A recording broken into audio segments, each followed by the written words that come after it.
I hope I can deliver something that you guys don't know. You will, Prof. So You're far, a mentor for us, you know. You're a mentor for mostly half of the world now. yeah. So far we have almost 40 attendants. Oh, that's great. Yeah. طيب بسم الله دكتور فارس دكتور فراس could you start the webinar إن شاء الله؟ Yes. بسم الله الرحمن الرحيم. السلام عليكم ورحمة الله وبركاته. Welcome everybody.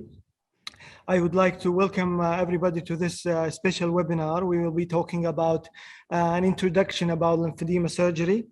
I would like to welcome Professor J.P. Hong, our mentor. He's a former Godina fellow. He's a professor in Asan Medical Center and a professor in Asan University. He has a huge contribution to the field of plastic and reconstructive surgery. He's a scientist, surgeon, and entrepreneur. His major interest is microsurgery, super microsurgery, lower limb reconstruction, diabetic foot reconstruction, and lymphedema surgery. And he has a special interest in advanced imaging in microsurgery. He's my mentor and he's my good friend. Welcome, Professor. Thank you very much. It's an honor and a pleasure to be with my good friends, catching back again, and to present some of our work that is being done at Asan Medical Center in regards to lymphedema surgery. So let me just jump right ahead. So when we talk about lymphedema, I think first of all, we have to understand what the lymphatic system is, and I know most of you do. So basically, the artery supplies all the fluid, the nutrients, and then sends out extracellular fluid, and these are collected back to the venous capillary, and 80% is drained by the vein. However, 20% is drained by the lymphatic system, and the lymphatic systems are mostly located on the lower part of the dermis, or in majority, large collecting lymphatics are located in the subcutaneous fat. This is very important anatomy to remember, as this is one of the essential core knowledges that you will have to know in order to provide surgery for lymphedema patients. And if you look at the anatomy itself, the deeper you go into the subcutaneous fat, especially below the superficial fascia, the lymphatic vessels gets larger. And these collecting lymphatics, as they go in deeper to the fat, they become larger, as you can see here in this dissection. And if we take a more closer look at the lymphatic vessel itself, it is propelled, it pushes itself by the surrounding musculature like the artery. So it has an internal mechanism of pushing and peristaltic movement, pushing the fluid toward the heart. And also it has a valve like the vein. So it's like artery plus, it's something in between an artery and a vein. And so these valves prevent the fluids, the lymphatic fluids, to regurge back. So these are also helping the fluid to move up toward the heart. And in addition to these internal mechanism, the extrinsic compression of the muscle itself also pushes the lymphatics toward the heart. So there is definitely an intrinsic system and an extrinsic system. So if we're able to assist the muscle pushing the lymphatics toward the heart, then we're able to help the fluid drain, the lymphatic fluid drain toward the heart. And this is why compression is very important, using this external mechanism by providing a compression stocking or compression bandage. It allows the muscles to push in more toward the lymphatics and squeeze it. And this is why the main frame of the rehab when patients have lymphedema is compression and exercise. So these lymphatics travel ultimately through our body and passes through many lymph nodes. And there are around 500 lymph nodes in our body. And all these lymph nodes are capable of providing lymph node flap later on, which we'll talk about, and also has to be removed in adjacent to cancer. So for example, breast, you're removing the axilla. For lower extremity cancer, you're removing the groin. For the uterine, for the for the gynecology, and for the prostate cancer, you're moving the intrapelvic or intrapelvic lymph nodes. So remember that these lymph nodes are being removed and thus causing a blockage. But ultimately, the normal pathway goes all the way to the subclavian veins, left and right. The left is drains both legs and the left part of the arm and half of the face, and the right drains half of the face, the right arm, and half of the trunk. So in case of lower extremity, the left subclavian vein is a more key component. So the main question to ask when you see a patient with lymphedema is, where is the obstruction? So let's take a look at this congenital iatrogenic case. This is a 4-year-old patient, had a multiple, he had a congenital kidney agenesis, so no kidney, so they put a hemodialysis from birth. And while making that hemodialysis vessel, they ultimately ruptured the subclavian vein, and the entrance of the lymphatics to drain to the subclavian was blocked. So what did it do? It caused leakage, and then ultimately caused a chylothorax, as you can see here, haziness of the lung. So idea here is to bypass that obstruction. Can we make a lymphovenous drainage distal to the obstruction and provide an alternative detour? And that's what we did in this patient here. It was the left subclavian, so we worked on both extremity, provided a lymphovenous anastomosis on the leg, in the groin, and this is what happened. Look what we were able to do. So the pigtail was removed from the chylothorax, and the chest was cleared, and the patient was able to go on with business without getting a dyspnea. So understanding these principles really is the core of providing a solution to the problems that what we once couldn't provide. So basically lymphedema, knowing where the obstruction point is, knowing where the lymphatic structures are, knowing where the fluid is being accumulated, especially in the subcutaneous fat. And once the subcutaneous fat is no longer able to accommodate the fluid, it starts draining outside. So it is very important to understand the anatomy and the physiology. So here are cases of primary lymphedema and secondary lymphedema. The secondary lymphedema is the ones that we know it has a definitive cause. Primary lymphedemas are the ones that we don't know if there is a definitive cause. And these could be congenital, or these could come after a few years onto the life. So in case of primary lymphedema, the anatomy, the pathology is totally different. So in congenital, we think that there's lymphatic agenesis and there's lymphatic dysfunction in a combined form, which we'll be talking about later on. So primary, the fortunate thing is primary lymphedema, there's very little. 95% of the patients that we see are secondary lymphedema patients. So a secondary lymphedema, the definitive causes mostly are from malignancy by removing lymph nodes, surgery, trauma, and even cases of DVT. Now, if you think about it, common sense, if you have a fluid accumulation in a towel, what you do is you basically squeeze the towel. And the same thing applies to lymphedema. The fluid accumulates in the fat and there's no drainage of the vessels. So what you're doing is you're squeezing like the towel and trying to push the fluid up physically toward the heart.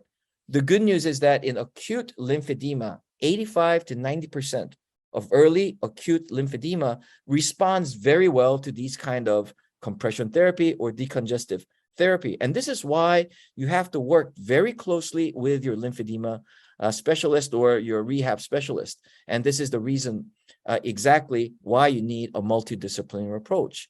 Nevertheless, the fluid is accumulated in the fat, and we're trying to get rid of that as much as possible. If it continues to accumulate, what happens? It starts draining outside, and the chronic fluid ultimately turns into fibrosis of the fat and really becomes difficult to manage. And as long as the fluid accumulates, what we see is an increased incidence of cellulitis. 30% of lymphedema patients will have cellulitis. If it proceeds, multiple repeated scarring ultimately develop into cancer, lymphangiosarcoma, and of course, in some patients leads to amputation. So knowing this anatomy and physiology is why multidisciplinary approach is so important. And what we also report is that there are patients that actually have high risk, because not all patients that undergo axilla removal or removal of the lymph nodes in the intrapelvic area develops lymphedema. And what we have identified is that patients that undergo radiation therapy, patients that remove more than 5 lymph nodes, and patients that occurs at late onset is at risk for prolonged chronic lymphedema. And these are the patients that are targeted for surgical approach. Now, what is the alternative? The alternative is that these patients have to wear compression garment the rest of their life if there is no physiological reconstitution of the lymphatic drainage. And not only that, the suicide rate is high, depression rate is high, and there's a huge psychological factor as well. So as surgeons, how can we improve not only the quality of life, but also the quantity of life as well? And this is where the role of reconstructive surgery comes in. Lymphedema is not something new. It's been around more than 4,000 years. It's been documented in the Egyptian pharaoh times. However, even through relatively modern age of medicine, most of the operation were focused on removing the storage. So that is removing the fat. So how do we do that? Basically remove where the fluid is accumulated. And if you remove the fat, there is no place for the fluid to accumulate. So here's a patient that underwent debulking surgery in the past. Patient came back to us and we are able to see multiple recurrence. So what do we do again? We remove the reservoir, remove it, debulk it, and then the patient is able to improve somewhat. But the problem is this patient still needs to go prolonged lifelong surgery. An extreme form of debulking is the Charles procedure, a paper that I wrote with the Changgun group. Is what you're basically doing is you're basically removing all the fat above the deep fascia and then grafting it back, and this is the final result.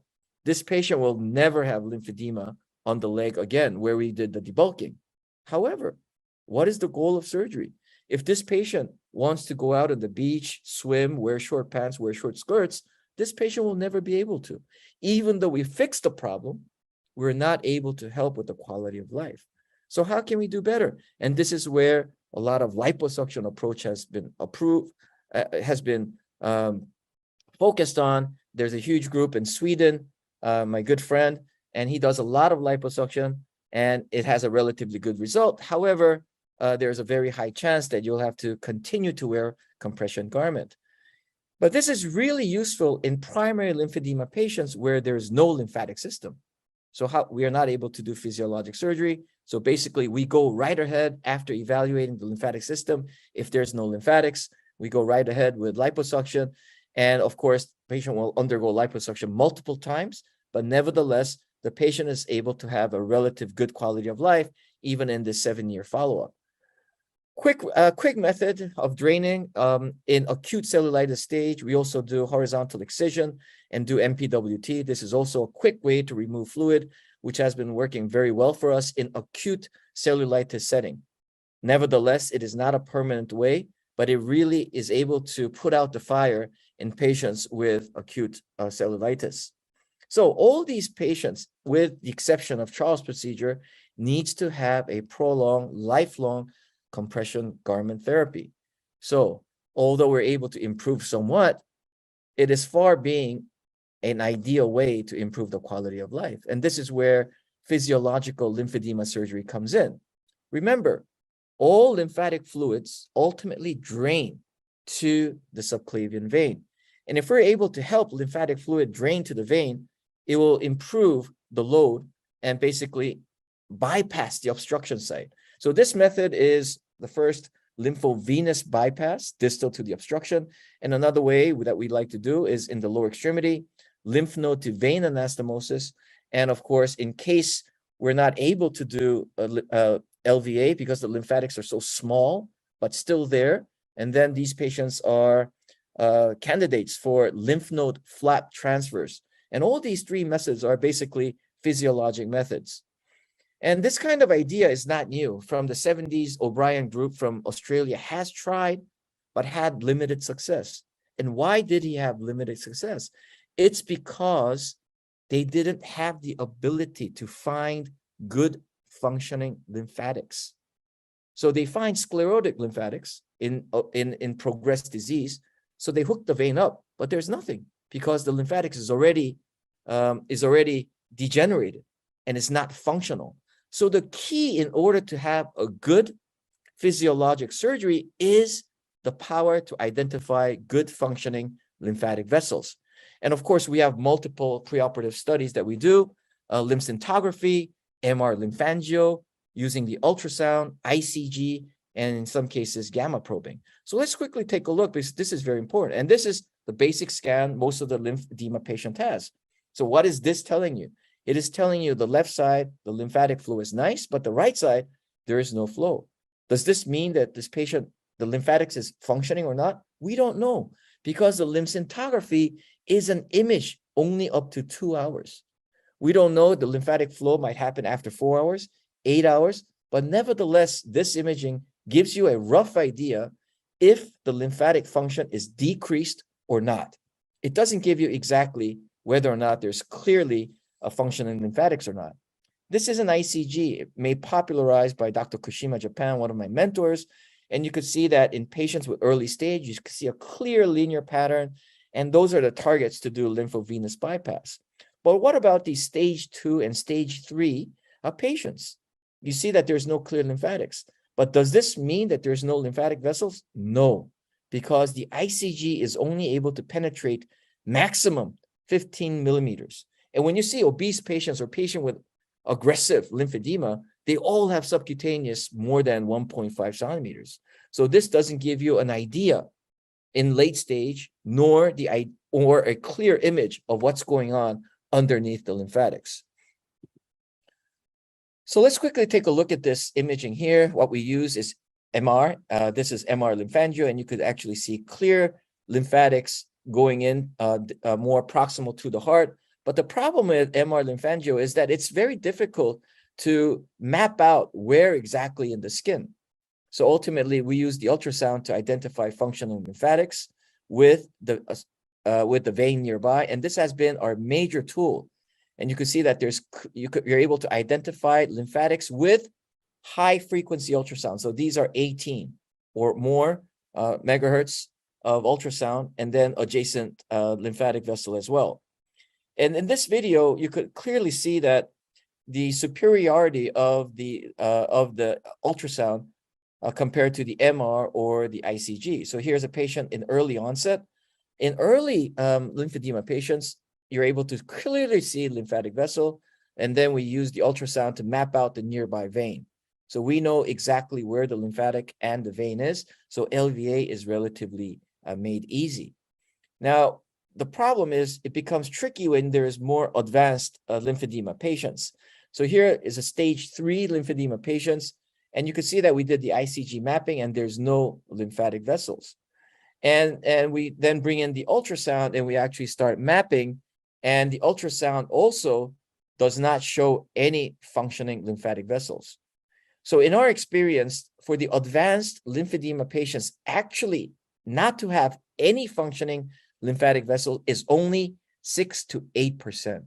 So that means even if you don't see ICG or MRI, in 92% of the patients, you will see lymphatic vessels with the ultrasound. So here, again, you could only see vein in this patient.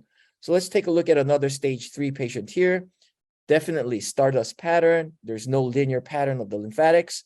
However, we bring in the lymphatics, and that blue-green arrow is the lymphatic vessel under the high frequency ultrasound. And you can see it here with a different image. And we're also able to see a nearby vein. So the main tool to find functioning lymphatics is the ultrasound, as we published many, many times. So here's a patient again with a stage 3 severe lymphedema. And you can see that MR gives you some image and idea that there's multiple functioning lymphatics. Again, mapping it with the ultrasound, knowing exactly where the nearby vein is, and we're able to provide this kind of surgery and a relatively good result. In some cases here, MRI and ICG, there's no imaging, but using the ultrasound, we're able to find the lymphatic vessel and ultimately provide a bypass. So the key here is, again, identifying not only functioning, but large lymphatic vessels to make your super microsurgery easier, and then finding a nearby vein, and that is the key. So the main approach for us has been the ultrasound for a very long time to map out the lymphatics. So if you want to start lymphedema, especially super microsurgery, such as LVA or lymph node to vein, or even lymph node flaps, these ultrasound are essential for supramicrosurgery. Now, the term supramicrosurgery was made by Dr. Kushima, and this is an idea where you anastomose vessels less than 0.8.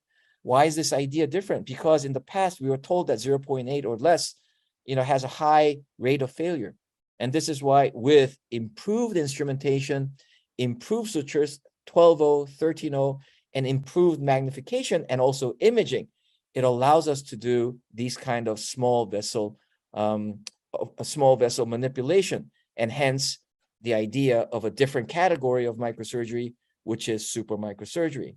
And again, we're able to see not only functioning lymphatics, but it increases the higher chance of success. So let's quickly take a look at the first set of the physiologic surgery, which is the lymphovenous anastomosis. So here's a video how typically it's done. This is the classical Kushima way, where we take the subdermal lymphatic vessel. So here, the skin is being opened under the microscope, and right under the dermis, we're able to see a lymphatic vessel. In this case, we use fluorescein dye. So we find the lymphatics, and that's a 6.0 nylon next to that lymphatic vessel. And then we suture the superficial vein, and ultimately the lymphatics drains to the low pressure vein, as you can see here. And this is only about 0.3 millimeter. So it's very painful, but it is doable. And you can see in a bit, the high pressure lymphatics will drain to the vein. Now, we'd like to take both ends of the lymphatics because they're both high pressure. And if we can, try to anastomose both ends. And you can see how the superficial vein already turned yellow, proving that there's a clear drainage of the superficial of the lymphatics to the vein. So again, it works by using the pressure gradient of the high lymphatic pressure to the low lymphatic vein, low pressure vein. In the leg, when the patient is lying down, the normal venous capillary pressure is around 20 millimeter mercury. In the groin, it's 8. In the abdominal cavity, it's 3. In the arm, near the armpit is around 2. And you can see that how the pressure even between the lower limb and the upper limb is different. And this is why the LVA works much better in the upper arm, because the pressure gradient is much higher. Now, when the patient is standing in the leg, it's around 90 to 110. But look how much it is reduced by the muscle squeezing movement. As the muscle pushes the vein pressure decreases to 20 millimeter mercury. And this is why compression and physical therapy is very important, and asking the patient to exercise, because it is able to maximize the pressure gradient. Let's quickly take a look at the normal lymphatic pressure, which is around 12 to 70 megahertz. So usually, even if you do a bypass, there's no pressure gradient between the vein and the lymphatics, and this is why it doesn't work. However, when there is a block of the lymphatic vessel, the pressure increases up to 200. And this is why LVA is able to work.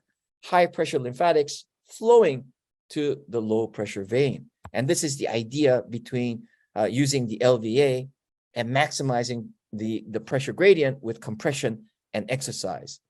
So the key in doing the LVA is, again, selecting the functional lymphatic vessel using the proper imaging. And you can see here this wonderful work done by our good friend, Dr. Miharu from Japan. You could see that as the stage advances, the degeneration of the lymphatic vessel is clearly seen. But yes, was there any question? But if there is, but the thing is, in stage 3, the majority of the lymphatic vessel may be degenerated or sclerosed. But the trick here is to find the ones that are still functioning. And I told you around 92 to 95% of the time, you will be able to find functional lymphatics even in these advanced cases. And not only that, find large lymphatic vessels using the proper imaging. So the ideal lymphatic vessel is the one that is functioning and that is relatively large, which is located in the lower bottom of the fat. And the main components of successful LVA, of course, is finding a good lymphatic vessel and finding a good vein. And again, the dissection is focused on finding a functional lymphatic vessels in the deeper part of the fat. As you can see here, clearly a larger diameter. Now, there are multiple ways to do the anastomosis, end to end, end of the lymphatics to end of the vein, or the side of the lymphatics to the end of the vein, or the end of the lymphatics to the side of the vein, or side to side. And for a long time, we didn't really know which is superior. So let's quickly take a look at this video here. And the way we do lymphatic surgery is basically use the idea. So here, again, fluorescein, one is a superficial vein, and one is a lymphatic vessel. It's relatively large. And under the microscope, it's relatively clear fluid. So it's very difficult to differentiate. But when you use these kind of color markings, it really gives you a better imaging of the margin of the lymphatic vessels, allowing us to have a better chance of suturing. So identifying with lymphatic uptake in fluorescein in this case, and you could use lymphosorm. It's also a blue dye, but in our case, we like to use yellow dye because it clearly distinguishes between the blue marker that we use. And then ultimately, you can see a clear margin of the lymphatics, and then we're able to anastomose the vein. We prefer doing side of the lymphatics to the end of the vein. This could be a little bit technically tricky, but we do believe this is superior. So here's a quick video of the side of the lymphatics to the end of the vein, and you can see that it is collecting lymphatics from the both distal and the proximal. So it's collecting from both regions and clearly draining into the vein. As you can see here, we anastomose 2, and it is draining into the vein. And we recently reported that in early stage 1 or stage 2 early, doing end-to-end and doing side-to-end doesn't have any difference. But however, in more advanced lymphedema, such as stage 2 late or stage 3, there is a statistically significant difference in outcome. And why is that? Because as the lymphatics dilates, it starts to lose the intravalvular function. So you're starting to see backflow in more advanced lymphedema patients. And this is why the side-to-end anastomosis to the lymphatics is clearly superior in more advanced lymphedema patients. So here in stage 1 and 2, you could see a significant improvement, and these patients in 30% of the time will wean off completely from garment. So they don't need to use garment for the rest of their life. This was a case from the Middle East, congenital scrotal lymphedema. Nevertheless, we found it, and this is the follow-up after several months after doing LVA, and you can see that there's a significant improvement early as day 4 and in the follow-up months of this patient as well. So for advanced stage lymphedemas, here stage 2 or 3, again, same principle. We're able to find functional lymphatics and basically hook it up to what is still functioning, and this is the result. 5 years, stage 3, no compression garment. So this patient was really happy, and we approached multiple levels. Same patient I just saw you before, 1 week with compression. Look how much deflation that she had. So we reported this in the PRS journal, and this really switched the paradigm, because in the past they said stage 2 late, stage 3, functional lymphatic vessel functional surgery doesn't work. But we proved it wrong, and we're able to show that as long as you find functional lymphatics, even in stage 2 late and stage 3, these kind of lymphovenous anastomosis clearly benefits the patient as well. So again, utilizing the pressure gradient allows us to reduce in volume, and also a significant reduction in cellulitis. As we published multiple articles, we're able to have 77% symptom improvement, cellulitis from 2.6 to 0.12 per year. So there was a clinically significant reduction. So let's look at a second way we do physiologic surgery for the lower extremity is lymph node to vein anastomosis. So what is this idea? So if you look at this lower extremity here, the patients who undergo intrapelvic surgery, prostate cancer, gynecological cancer, most of them, they remove the lymph nodes from the iliac vessels. They don't remove from the inguinal groin. So the obstruction point is in the pelvis. It's not in the groin. So what do? We presume that the lymphatic flow is good all the way up to the groin. And then ultimately we use the groin node to hook up to the vein. And this idea, again, is not new. It's from the 60s Polish group used it, but again, the result was not significant. Why? Because they didn't have the ability to find functioning lymph nodes. So if you look at this lymph scintigraphy here, just because you're seeing no node uptake, it doesn't mean there's no nodes. If you look at the MRI, there's clearly large nodes, as you can see here. And then we're able to find these and hook up the vein. And we reported this in the J-Press a couple of years ago, and we're able to see very good results. And again, this is not super microsurgery. It uses large vein hooking up to the vein. And this is how the illustration is, and basically allows it to drain. So here, the way we like to do lymph node to vein anastomosis, again, inject the ICG in the toe, wait for 15 minutes, find the superficial vein, identify the direction of the drainage, then you cut the lymphatics, and then you try to find the lymph nodes. So how do we try to find functioning lymph nodes? We try to see the one that has uptaken ICG. So clearly it has an uptaken ICG here. So we puncture and make sure that we enter the cortex of the lymph node. And once we identify the fluid coming out, the lymphatic fluid coming out, then we go ahead and anastomose the superficial vein. And then we confirm that there is drainage. So you could see here with the ICG, there's clearly fluid coming out. And then we're able to know that this is a functioning node. And you can see clear increase in the ICG uptake in fluid. And then basically that's when we do the side of the lymph node to the end of the vein. And we're able to have significant results, especially in the genitalia and the upper thigh, as seen in this patient here. Now, the idea of doing lymph node flap is replacing what is missing. So the patients, we like to use this mostly for upper extremity when the lymphatics are degenerated much, or when we need to make sure that they increase the chance of a good result. Then we like to do LVA in conjunction with the lymph node flap to basically provide what is missing. So here in the upper arm, LVA and lymph node flap, and we're able to see improvement. So how does this work? It works by repairing the continuity of the fat. Remember, it's the fat where the lymphatics are. So by putting the fat with the lymph node, it repairs the continuity, and by removing the scar. And this is why scar removal is so important. And then ultimately the lymphangiogenesis occurs in the fat and ultimately drains to the node.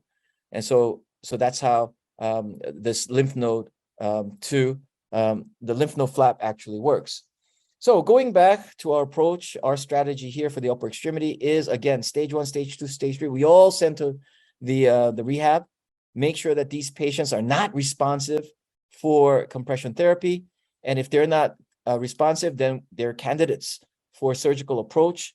In this case, we customize to each patient, LVA only, lymph node flap only, mixed, or even with liposuction, or if that doesn't work, liposuction alone. The lower extremity is similar principle, customize it according to what the patient needs. Sometimes LVA and LNVA alone, or LVA alone combined, or also LNVA and LVA combined with liposuction. Of course, there are a lot of new science being tested. We're also doing a lot of preventive lymphatic surgery as well, which is a topic that we'll go into next time for the sake of time. And then, of course, we're using flaps, using their lymphatic pathway and ultimately utilizing that to improve the lymphatic status. Now, for the preventive lymphedema, this is a very controversial subject because in our center, we're doing almost 8,000 breast cancers a year. 8,000. Can you imagine doing 8,000 LVAs, preventive LVAs in the axilla? There is no way we can do everything. So we focus on high-risk patient. We talked about what is the high risk? Scheduled for RT, most of the lymph node dissected. These are the patients that we focus in preventive lymphedema surgery.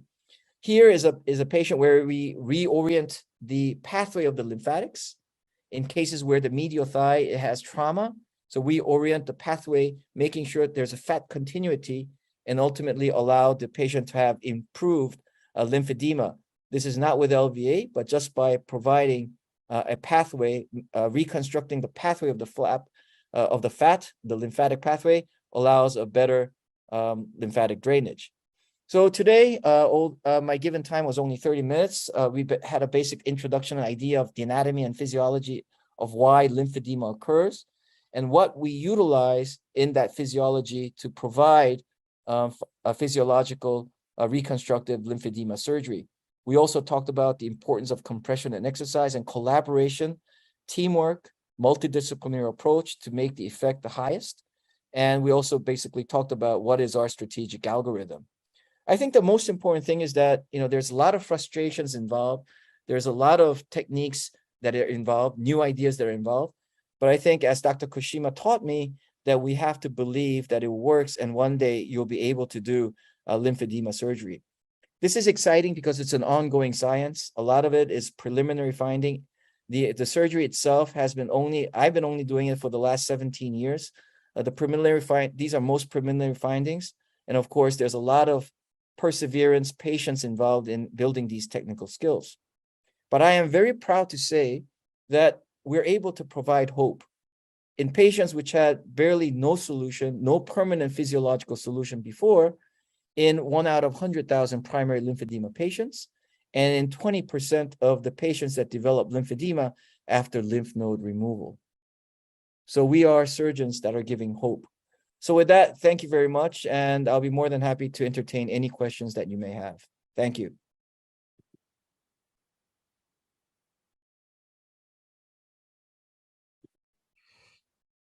Thank you, Professor. Excellent presentation as usual. Any question from the audience?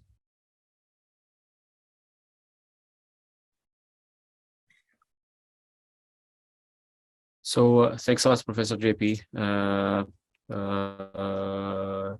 For the audience, can you write your question in the Q&A section as well, so we can take it from Professor JP directly?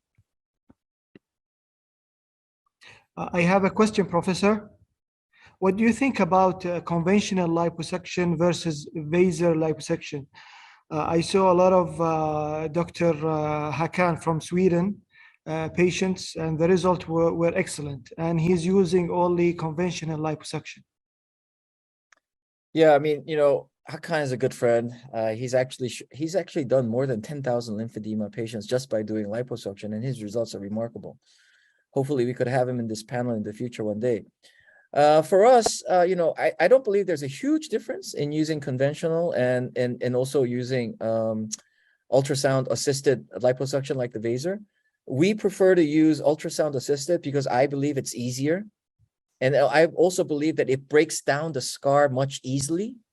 So for us, our main mode of doing is using ultrasound. But again, there's no study comparing directly between the conventional liposuction and the ultrasound. So this might be something of future research. But I do believe both of the modes actually gets the work done. Okay. Thanks a lot, Professor. Actually, I have a lot of questions. One last question, if you mind, Dr. Faris. Right. Professor, in our population, we have a lot of patients with obesity, with a BMI more than 40. And we have also lipedema patients. They are all coming with lymphedema. My question is, for the patient with high BMI who require surgery, like sleeve or bypass, would we defer the intervention of lymphedema later on, LVAs and vascularized lymph transfer, or it doesn't matter? Yeah, this is a very good question, and of course you, Faris, when you were here, you saw, and also Faris when he's here right now. So we talk a lot about this, and what we found is that, and again, there's a lot of documented proof that obesity is one of the high risk factors in developing lymphedema and also developing into a chronic lymphedema. And so this is a very important risk factor. And we've actually seen evidence after bypass, sleeve or gastric bypass or bariatric surgery. A lot of these patients actually improve their lymphatic function. So for us, if we see a patient with a high BMI we tell them, if you really are serious in improving the lymphedema of the limb, get bariatric surgery first, and then we'll be able to talk. Because it's painful because of the obesity. Even though you're able to do a successful surgery, the patient will have less remarkable result compared to the patients who underwent bariatric surgery and has functional lymphedema surgery. So our protocol is always bypass bariatric surgery first, and then we review again. Perfect, Professor. Professor, can I ask you something? During my time here, I saw many patients from Middle East, and I know that we are part of the screening protocol that you're implementing here is doing a genetic testing. So, can you enlighten us about the summary of the commonest condition that you deal with, which is basically our population? In terms of genetic mutation and genetic syndromes that it's common in our region. Yeah, I am privileged to work with the governments in the Middle East, and they refer the patients to me. So it's a privilege to work for your patients. And what we found is that a lot of the primary lymphedema, especially the congenital lymphedema, have a syndrome, a Noonan syndrome, which is syndromic with lymphedema, heart condition, and also develop into chylothorax. And if they come early enough, we're still able to find functional lymphatics and improve their lymphatic drainage. So their nutrition becomes better, their chylothorax or their chest symptom improves significantly. But if they miss the window of the surgery in their early period of life, then we're not able to help them because the lymphatic vessels will be degenerated. So if you see this kind of congenital case, I think most of the times you will be able to help them through this physiological approach. Regarding the genetic workups, we're currently collecting the genetic markers for these patients, and I think we'll have more data to share with you in the coming years. Thank you for your question, Faris. Thanks a lot. Really appreciate it. And you're a great help, man. You make these patients you and Faris, when you were here, you guide them, and you give them comfort. And I think this is an example of a wonderful collaboration between us and you guys from the region. Thanks a lot. It's really our pleasure. We didn't do anything, really appreciate it. Faris, you have any question? We have one question from Dr. Mohammed Al Fawzan. He's our colleague. Also, he has his fellowship in Korea, I think in St. Mary's. He's asking how to determine the number of LVA needed for a given patient. And his second question is, can LVA surgery be done under local anesthesia? Yeah, so answering your second question first, definitely it could be done under local anesthesia. But again, our approach a lot of the times entails not only LVA, but mixed with lymph node flaps or mixed with LNVA, lymph node to vein anastomosis. In this case, the surgery becomes complex, a little bit longer. So our preference is to do under general anesthesia. However, we also do a secondary or tertiary LVA, and these patients are actually done under local anesthesia when we need to do just 1 or 2 LVAs. Regarding your first question, how many LVA is enough? In the past, we used to do a lot. We thought more the merrier, but it actually turns out that as long as you do 1 good functioning lymphatics, that is enough. That makes a significant difference. Now, people may argue that there is 3 to 4 lymphangiosome territories, so lymphatic territories. But what we also see is that in advanced cases, there's a lot of backflow. So by doing just 1, we are able to see clinical difference. If we're able to find 2 functional in a different lymphangiosome, then we will do 2. But it's very rare, and again, we're doing everything side to end. For us, it's very rare to do more than 2 lymphangiome territories. Now, if you're doing end-to-end, it's a whole different story. I think end-to-end, the more is probably better. But for us, end-to-end doesn't make sense because you're actually cutting a functioning lymphatics. and you're preventing, you're actually cutting the functioning, unless you're, anastomosing both ends, it doesn't really, I don't know, for us, it doesn't really make sense that you're destroying one lymphatic to do LVA. So for us, side to end is the mainstream to go, unless it's impossible to do side to end. In that case, we do end to end. Perfect. One point, Professor. I'm glad to tell you that we reached almost 100 participants. Wow, thank you. Yeah, and I know that most of there is quite a good number of our participants are lymphedema therapists. So your kind of collaboration as a surgeon with the therapist, how did you reach to that harmony in management for us to establish similar protocol in Saudi? Right. So the first thing is, at the end, it was difficult for us as well, because we didn't exactly know, and we as surgeons we want to operate, but it turns out that you have to learn from each other. As I was saying, in stage 1, especially in upper arm lymphedema, stage 1, early onset, 80% will get better just by compression. So there was a lot of controversy on plastic surgeons doing stage 1 because it's easy. The lymphatics is easy. However, if you think from the patient's sake, she might be getting, a surgery that's not really needed if she's going to undergo compression therapy. So I think for us, the screening is mostly done by the rehab first, and unless it's stage 3. And then once the rehab physicians or the technicians say, oh, it's not working, then the patient is referred to us. I think in your region, it might be a little bit different scenario, because I know that's very hot. It may be very difficult to do compression. So maybe the indications could be a little bit broader or a little bit earlier. But nevertheless, I do believe the gateway should be the rehab people. Second is that even after the physiological surgery, massaging, compression is still a very important component to maximize the pressure gradient. So as plastic surgeons, we're not experts in bandaging. Although we're able to do it, there's a lot of science behind bandaging. And I think this is why creating the right team, always communicating with each other, at the end, developing a lymphedema specialized clinic or center is probably the way to go. Sounds great.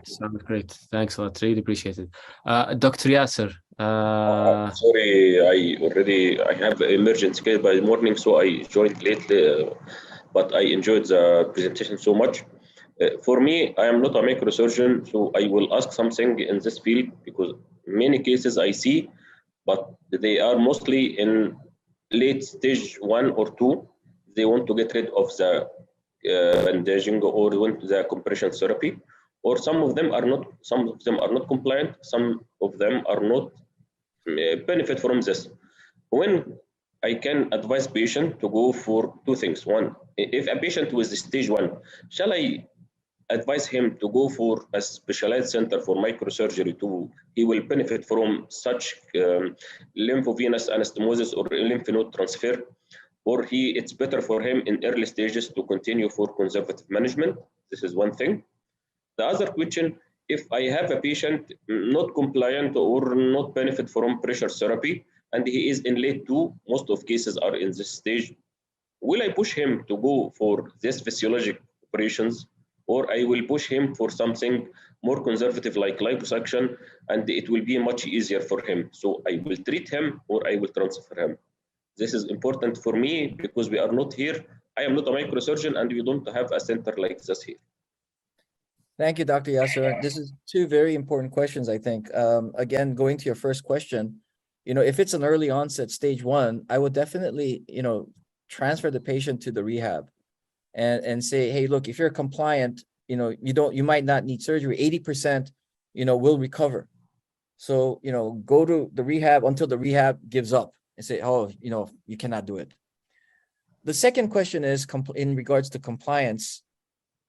I make sure that the patient is compliant to compression prior to surgery. If the patient is not compliant, then I tell them I cannot operate. The outcome of the operation is going to be suboptimal. So in order to have the maximum output you must be compliant to compression. So I send them to rehab, and then I make sure the rehab says she or he is compliant. And once I am comfortable knowing that the patient is compliant, then those are the patients that I will prioritize in the operation. I've seen many patients from the region, and I know that they're not compliant, but somehow I tell them, hey, look, this is your last chance. I mean, if you're not going to do this, there's a chance that you're going to develop cellulitis and have a miserable life. So be compliant, dedicate a couple of years, and see if you have a good outcome. So I think, yes, the patient is inherently not compliant, but I think definitely we can train them. And I think this is why we always share our progress. Every time they come, we say, oh, look, you decreased 2%, 1%. Your imaging improved. And I think we're able to motivate them and get them in the process and actually motivate themselves, motivate the family members, and ultimately make them compliant to compression. I mean, there is no trick. We cannot say, hey, look, if you don't wear compression, it's still going to work. In the past, they thought it might. It will to a certain degree, but it will recur really fast. So I think it is very important to have the patient compliant in our experience. For this patient, he is compliant, but he did not benefit. Will I push him for lymphovenous anastomosis? Yes, or yes. It's much better than the debulking procedure or liposuction? Well, again, like I said, in stage 3, around 6 to 8% will not have lymphatic vessels. So we need to do imaging studies to actually determine whether they will benefit from the physiologic surgery or not. If there is functioning lymphatics, he or she will benefit. But if it's that 6 to 8%, which all the lymphatic system are degenerated, we cannot find functioning lymphatics, these are the patients that are definitely indicative of debulking surgery only. A lot of the times in stage 3, we mix the two. We mix debulking with physiologic surgery. And the reason is that physiologic surgery will prevent further aggravation. So once we reduce the volume with the debulking procedure, there's a good chance that it will remain the same. So this is why we combine in stage 3. Do liposuction alone can destroy the lymphatics, making further operation more difficult for you? This is a very, very good question. And we thought this was the problem. And, doing liposuction will destroy the lymphatic system.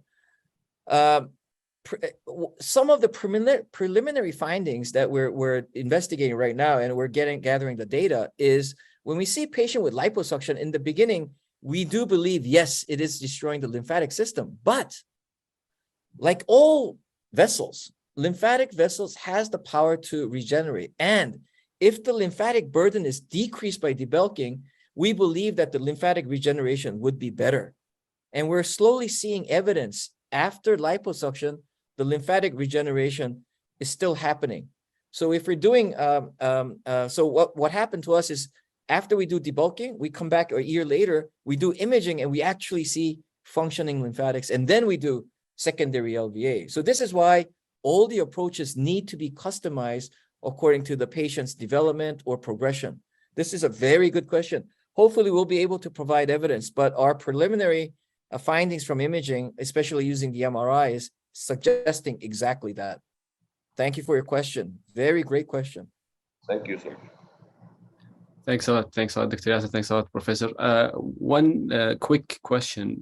I think it's touching a point that we already discussed, but specifically after